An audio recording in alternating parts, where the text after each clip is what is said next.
But if still people are unhappy with this movement, what can be done?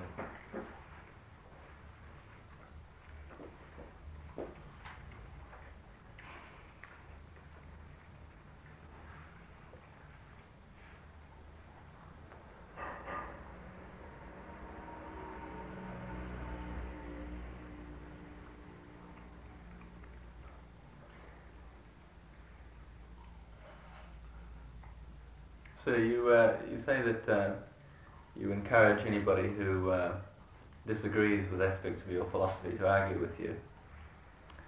No, we invite everyone. Please come and take to Krishna consciousness. So if one disagrees, why you come? But don't you suggest that if somebody feels that they can find fault in your philosophy... Let me explain what is that fault. Right. Then is a reply. Hmm. But without fault, if they make some, what is called? Complaint. That is very big. Then, sir, what is your fault? You tell me. Then, sir, I want to ask you about, well, it seems this book is impracticable without the kind of material I want. Now, I don't want to adopt an uncompromising position at all, but I'm convinced that you misunderstand my motivations. I don't know how to persuade you that my motivations are good ones, and so therefore I'm in a corner, in a cul-de-sac. Now, the material that I must have in this book is sufficient to be able to persuade people that they are reading about something which is true.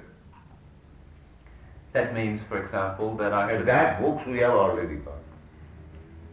To convince people that it is a nice movement, we have got dozens of books and they are selling nicely. Practically we are standing by the sales of our books and literature. How to convince people that this is a nice movement, we are ourselves publishing. You cannot publish better book than what we have done. We know the interest. So I'm not seeking to persuade people that it's a nice movement. I'm seeking to describe it. No, I mean it is describe, but you cannot describe better than us. It is not a fact. So back to Godhead. And because we know our business, therefore we are describing our facts very nicely. You are outsider. That's right. Yeah, so you cannot place our, I mean to say, pros and cons so nicely. So I think we're talking about two different things. I think you wanted a little history of this movement, have you? That you can, yes. How the movement is going on, you can. But we cannot spoil our time in that way that I describe the biography of a person.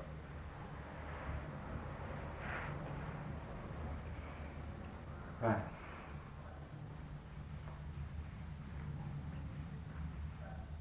In our book, there is no biography of anyone. The biography is not we are interested in the philosophy.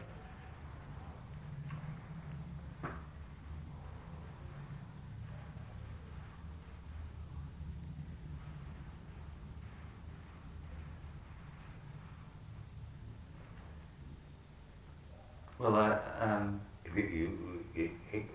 the philosophy, Vigyan, it is called Vigyan, science.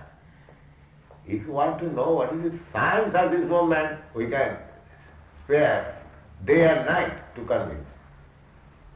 But these are superficial. First of all, we say that we are not this body. So why we shall be interested with the history of this body? Sir, with respect, I'm now talking about offering some information about the movement, not on the movement's behalf and not for the movement's benefit, but to the general public. Now, among this information, a substantial proportion of this information will be about the movement's philosophy. Yes. I shall make an earnest, and I think that is nice. I shall make an earnest, and I think intelligent effort Yes. to understand and then to communicate Yes. the movement's philosophy. That is nice. But I can assure you that it's also necessary to communicate something of the rather superficial aspect of the movement, which I think I agree with you are much less important than philosophy. But it's also necessary to communicate these. Now our simple philosophy is that we are spirit soul. We are eternal. You are eternal, I am eternal. Everyone is eternal. We are changing our body, transmigrating from one body to another. And that means repetition of birth and death. But we are eternal. Why we are in such botheration of repetition of birth and death? Not only that, sometimes in some species of life may be very high position, sometimes in low position. Suppose somebody is American, and the next life if he becomes a tree, if he becomes a dog, he may become a demigod also, there is possibility. Just like in future, he may be a very big journalist, very reputed man. He may not be also. So there is big science in it, and people are not interested. Understand this movement thoroughly and take it seriously. It's for good, very good. Now, in Europe, America, here also, so many frustrated young boys are coming to be practically of no value in the country. In America, I see thousands of hippies, they're doing nothing. So what is the future of the country? If the flowers of the country, the young boys, they do not take interest in anything, in administration, in industry, then what is the future? From economic point of view, I have studied that America, for want of sufficient worker, they are importing goods from Japan. This is not very good sign. Why? Such a big country, American country, why they should import? But they are obliged to import. They have no worker.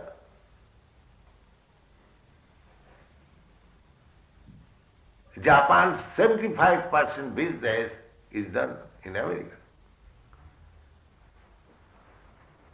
We are not impractical because there are so many workers, but they refuse.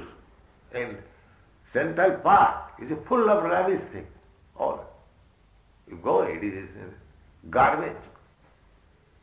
Why? There is no worker. And on the other side we see so many young men, they are not working. It's simply idling time.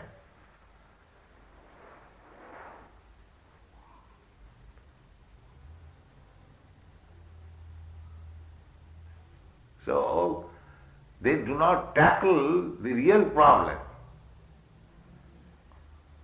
The future is not very hopeful if things go on like this. So many young boys, they are doing nothing. What is the percentage of hippies now in America?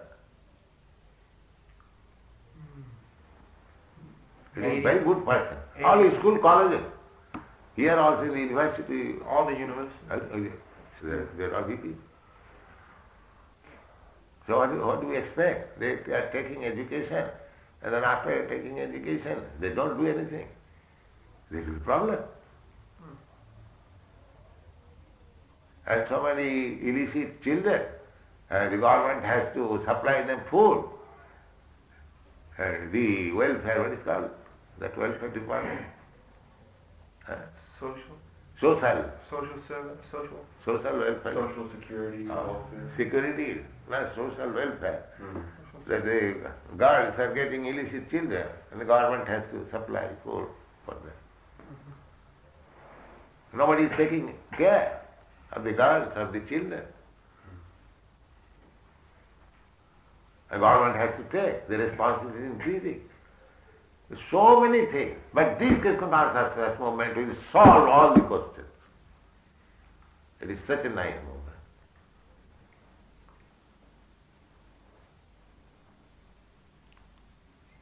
It is a boon. So you study from that point of view and present. You are a journalist, therefore I am talking so many things. This is good material for your writing. Practical. So when somebody joins your movement, when they first come to see your movement, what presents itself to them are men with shaven heads and saffron-coloured robes who dance in the street and who sing songs. Strange songs. What These are strange aspects, and in themselves they're not especially significant to an understanding of the philosophy, are they? No. This chanting and dancing is for mass of people. But when you want to discuss philosophy, we have got volumes of books. Yes. Yes. Both things we have got. We are attracting both the intelligent class of man and the mass of people, and the children. Now, sir, I think you agree that if you agree that this is the first thing that people generally see of your movement, Yes. then surely, if I'm to write a book in which I'm to describe the movement, it's necessary for me to describe some of these. Actually, everyone wants to see. So he should see our books also, magazines also. Why does he not see? We send our boys in the state with books.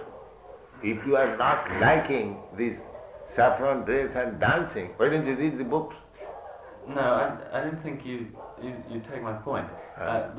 What I'm saying is that let us imagine that the reader who picks up the book, this book that I'm going to write, I hope,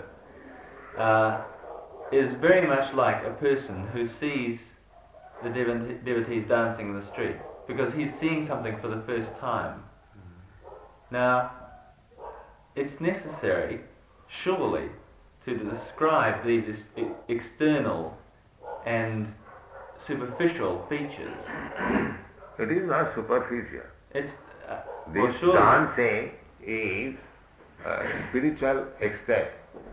Otherwise, it is not a dog's dance. You see, any gentleman, if I ask you, please dance on this footpath, will you agree? So, surely It is not that dancing. You don't compare with that dancing. It is not dog's dance. They chant, they feel the dance. Yes. That is another thing. You try to understand it. If they are coming from respectable family, now here is a boy, he is a professor. So if I ask him, please go and dance on the footpath, will he agree? A professor will agree. But when a professor dances, there is something you should understand. But, sir, I'm not saying that the dancing is meaningless. I'm saying that if one sees people dancing, that doesn't mean anything. That does not mean to you. That's what I mean. But it means to them. Yes. No, I'm not saying that it's meaningless. I'm saying that it appears to be meaningless in the same way that one should wonder why he has his head shaven and why he wears those clothes. If one doesn't understand, these things are... At least you can take a shaving head means it's clean set. The head is not overburdened with unnecessary. We want clear brain. And that is the system, Vedic system. All learned scholars, they clean set. Clean set. Yes. And at least we get relief. A little hair growing is also burdensome. It's clean. So it is personal convenience. So that is not the point of criticism. No, but sir, I see it would be very difficult to explain the meaning of having a bald head, and by saying somebody's got a bald head, the reason for this is this emphasis on cleanliness and so on, and to explain why people wear clothes like this. It's impossible, surely, to explain the reasons for these things without describing them in the first place. Any group of men, they have got a particular type of dress, the military dress, the police dress. So people can understand that here is a police. Similarly, by this dress, they will chant Hare Krishna. Immediately. That is our experience.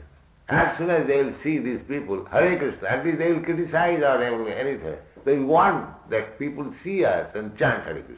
That is what we want. Simply by seeing us, they will remember Hare Krishna. That is great advancement. Indirectly, that is our propaganda, chanting Hare Krishna. Can I appeal to Mahananda Das just for a second? What I'm trying to say here is that for every person, well, for most of the people who read this book, what they're going to be reading about is something which is completely alien. And therefore, one can't start by offering them a highly sophisticated discussion of the philosophy, because they won't even begin to understand it. Just as when you people sell back to Godhead on the footpaths, the people who buy it, I can assure you, understand very little of it. And I think you're aware that they understand very little of it. But they understand some of it, and probably enough to make it worthwhile. You think so, and I think so too. But this book can't start off at the end. I can't start off with the philosophy. Can I? No, I must start off from the beginning for the person who reads the book. And the beginning for the person who reads the book is, here are these people wearing these strange clothes and doing these strange things. Now, why? Now, that's what I've got to do in the book. And in order to do this, it's necessary to describe some of these physical characteristics. And my reason for doing this is, in order to define what is relevant, it's necessary also to define what is irrelevant. That's pure logic. Prabhupada wants that you should have the highest understanding of it. Not just looking at it from their point of view, but if you present it from our point of view, then they can gain the greatest understanding. Well, with respect, I think that we can only consider that question in practice when I actually write material. You have to consider I will say, why there is objection if they are dressed in a particular way? Oh, I'm not objecting to it at all. Then? In fact, it's one of the most reasons why I'm most strongly in favour of the... So if they are Hare Krishna people, they dress in a particular way. That is the answer, that's all. I don't mind, sir, I don't mind how they dress. I don't mind how anybody dresses. I don't mind at all. I happen to dress conservatively, other people dress less conservatively, and you people dress in saffron robes. It's not a what is the real question about the dress and ceremony? No, for most people... One thing I think I understand is that he's saying that many people come and become interested in our movement by seeing us, or by not understanding anything of what we're doing, but by visual, by the mundane, seemingly, aspects.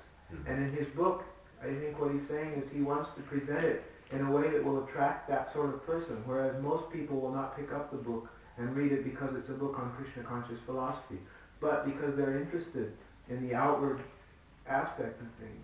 If it contains that to some degree, then they will pick it up, and then he can present both and give them some knowledge also of what we're doing in our philosophy. I do not follow. Like putting a labeled poison, labeled nectar on a bottle of poison.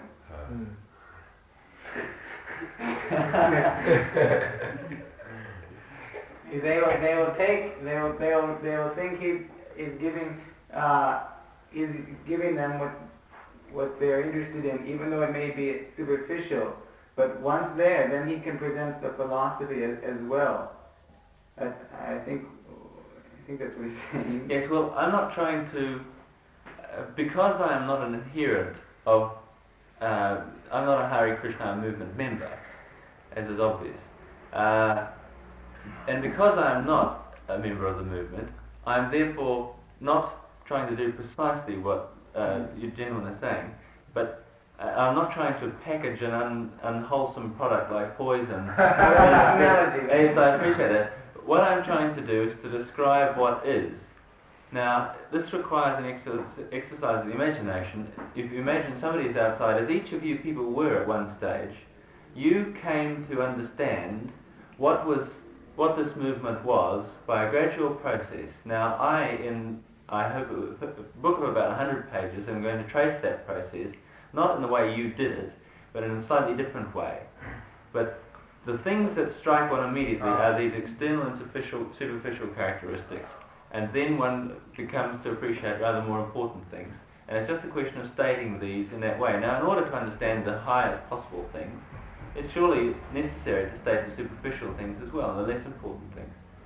It seems to me to be What Prabhupada is speaking tonight is very important. It might appear that he's not understanding it, but he's actually speaking to you, like you said, not your sharing code, so that if you can assimilate everything that Prabhupada is saying tonight, you'll be able to write the book much more clearly. You might think that he's not understanding it, but he's speaking the most important part. I'm not suggesting he's understanding. I think he's worried about my understanding, which is why he's stressing. That's why. Right. Yeah. Well, I appreciate this, but I'm trying to convince him that I am going to try to say accurately what your philosophy is, and then this I'll have to rely on your help, because I couldn't possibly do it otherwise.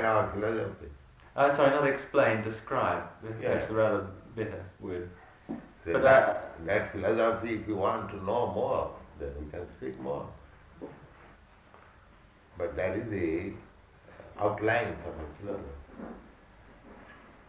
That people without knowledge of his identification, they are being misled. And that is very risky. Risky means that you have got this opportunity of understanding your position and get out of the difficulties of birth, death, old age and disease. If you do not properly use this opportunity, and again you become cats and dogs, then are you not misled? The present civilization is misleading. They are concerned with a few years enjoyment, so-called enjoyment. Suppose you are Australia or America, you have got very nice status in your country, a good house, good facility, good money, and that's all that.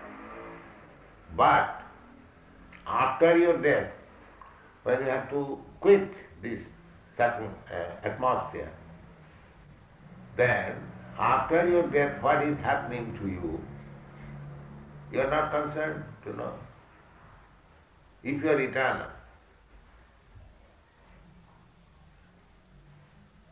eternal, then suppose you have got this certain coat, when it is torn down, when it is old enough, you have to give it up. Then you have to purchase another certain coat. So, are you not prepared for that? What kind of certain coat I shall have? No, I'm not. Huh? No, I'm not. You are not? That is very good intelligence. You go naked?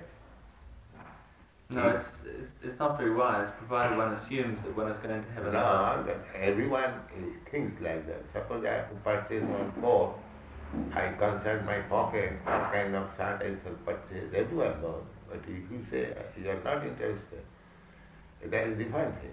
But any man who is going to purchase a new shirt and coat, he considers before going to the tailor's house what kind of shirt he will have, what kind of coat. Everyone thinks. That is natural. You cannot deny it.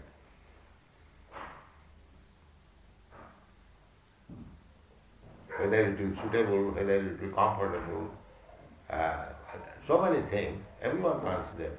And then he goes to a storehouse and orders, give me this kind of coat, this kind of shirt. Why you can't say that nobody is interested in that? Everyone is interested. No, I didn't say nobody was.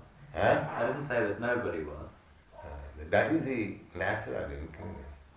So if you are eternal, if your life is not for this 10, 20 or 100 years, you are going to have another span of life.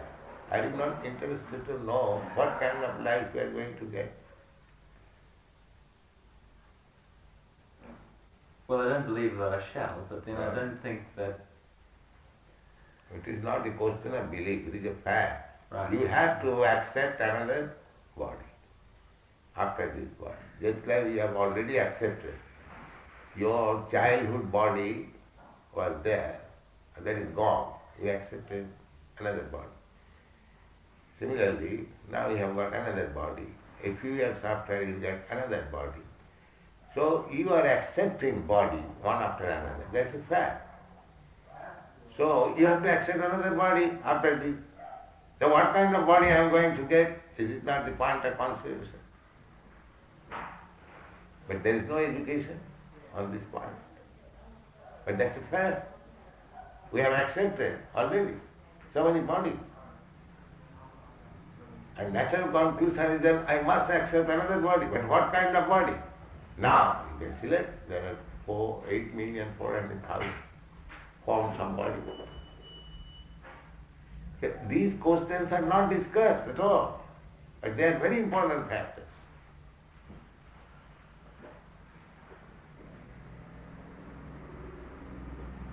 That is relevant.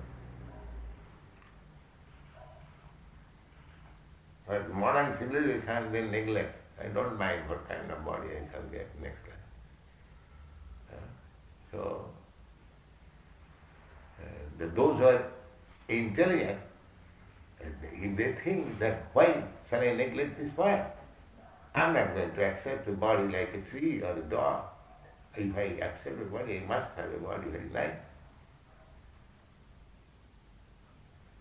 One may not interested in this fact, but others may be interested. So if others are interested, why this chance should be denied?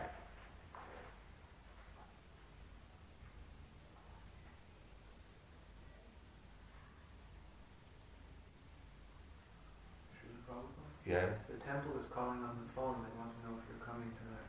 No. No, it is too late.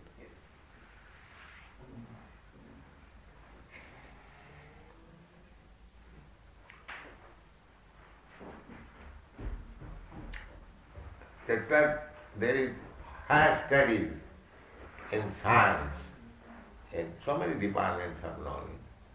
It is not that mass of people is interested in PhD degree. But if one is interested in PhD degree, that's what government provides. Yes, in the university come. And that is the real facility.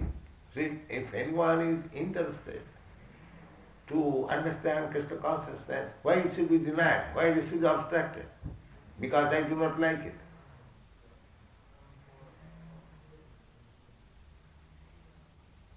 In big universities, maybe in higher studies, there may be one student And for that one student they are maintaining 4 professors. Each professor is paid $2,000. It is not a fact. What do you think, you professor? Is it not a fact? Some department of knowledge is maintained. Even it is not paid. Is it not? There are so many departments, simply for research work. Because the government knows it is important thing. It may not be for the mass of people, but at least 1 in 2 intelligent class of men, if they qualify, let them have this opportunity.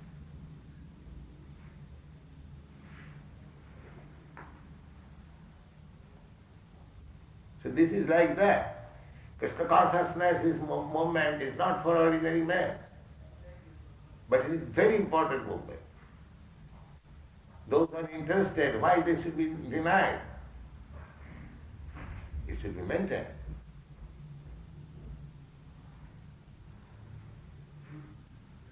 We cannot expect everyone can give up all these bad habits, illicit sex, illicit meat eating or drink or intoxication, gambling. That is not expected. But if one wants to do it for health, status of life, why it should be done? This is not a bad thing.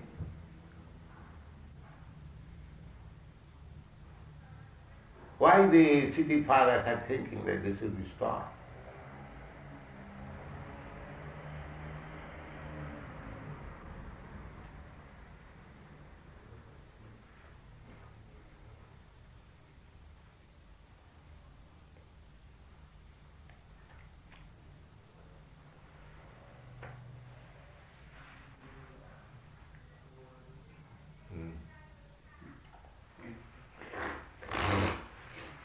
All right, let us now.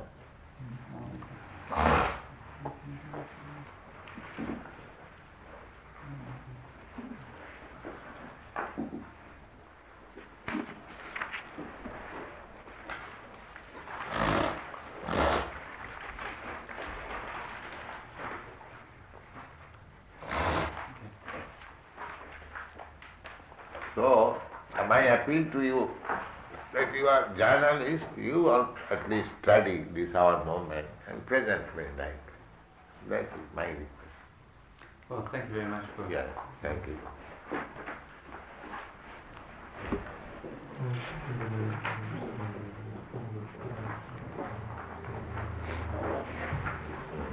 Stop there.